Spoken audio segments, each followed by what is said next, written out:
1.5 महिन्याच्या बाळाच्या अपहरणाची उकल. मुंबईतील वनराई पोलिसांनी 1.5 महिन्याच्या बाळाच्या अपहरण प्रकरणाची यशस्वी उकल केली आहे.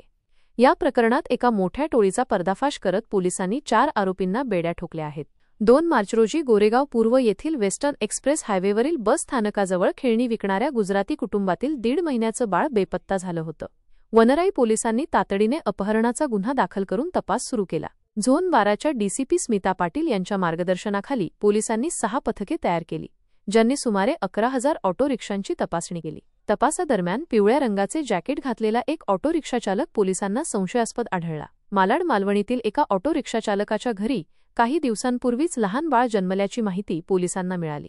आरोपी राजू मोरेला 2 बायका असून पहिल्या पत्नीला मूल होत नसल्याने त्याने रस्त्यावरून बाळ चोरण्याचा कट रचला. फातिमा शेखने चोरी झालेल्या बाळासाठी 5 लाख रुपये देण्याचे आश्वासन दिले होते. बाळ चोरण्यापूर्वी राजू मोरेने घटनेच्या ठिकाणाची 3 दिवस रेकी केली. डीसीपी स्मिता पाटील यांनी दिलेल्या माहितीनुसार आरोपींनी बाळाची विक्री करण्याचा प्रयत्न केला होता. मुंबई पोलिसांनी आरोपींना मालाड येथून अटक केली आहे, ज्यात 2 महिला आणि 2 पुरुषांचा समावेश आहे. वनराई पोलीस स्टेशन या ठिकाणी एक लहान मुलाच्या अपहरणाचा गुन्हा दाखल झाला होता. 1.25 महिन्याचं हे मूल होतं. रमजानच्या काळामध्ये चादरी विक्री करण्याकरिता गुजरातमधून हे लोक या ठिकाणी आले होते. त्यांचं हे 1.25 ते 1.5 महिन्याचं जे मूल आहे ते घेऊन ते वनराई पोलीस स्टेशनच्या हद्दीमध्ये एका बसस्टॉपजवळ आराम करत होते. मध्यरात्रीनंतर सकाळी त्यांना 7:30च्या सुमारास लक्षात आलं की त्यांचं मूल त्यांच्याजवळ नाहीये आणि त्यानंतर ते पोलीस स्टेशनला तक्रार देण्याकरिता आले.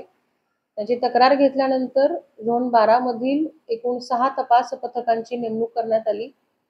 सदरबाबत कुठलीही माहिती नसताना, मुलाचा फोटो नसताना आणि सदरचे जे लोक होते ते देखील त्याच दिवशी त्या ठिकाणी आल्यामुळे त्यांच्याबाबत देखील माहिती कमी असताना सुद्धा आमची ही जी 6 पथकं आहेत, वपोणी राजू माने, त्याचप्रमाणे PSI अजित देसाई, भिसे आणि यांच्या ज्या टीम्स आहेत या सर्वांनी अहोरात्र यामध्ये मेहनत घेतली.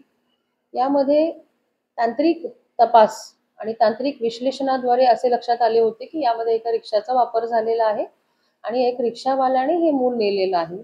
या संदर्भामध्ये एकूण 11,000 रिक्षांचा डेटा हा काढण्यात आला. त्याच्यात त्यांचे मोबाईलचे विश्लेषण करण्यात आले. सदर तांत्रिक तपासाच्या विश्लेषणाच्या आणि भौतिक पुराव्यांच्या आधारावरती आमची जी टीम्स आहेत त्यांनी ती रिक्षा ही मालवणीतली आहे हे निष्पन्न केले आणि त्यानंतर त्या ठिकाणी सापळा रचून तो रिक्षावाला, त्याची 2 पत्नी, ते 1.5 महिन्याचं मूल हे ताब्यात घेतलेलं आहे. त्याचप्रमाणे त्यामध्ये आणखीन 2 व्यक्तींचा सहभाग दिसल्यामुळे असे एकूण 4 आरोपी हे अटक केलेले आहेत. त्यांना 13 तारखेपर्यंत पोलीस कोठडी आहे.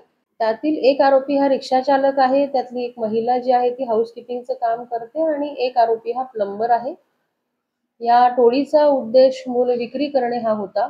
माझ्या चॅनलला सबस्क्राईब करा आणि बेल आयकॉन दाबा, जेणेकरून तुम्हाला माझे नवीन व्हिडिओ मिळतील.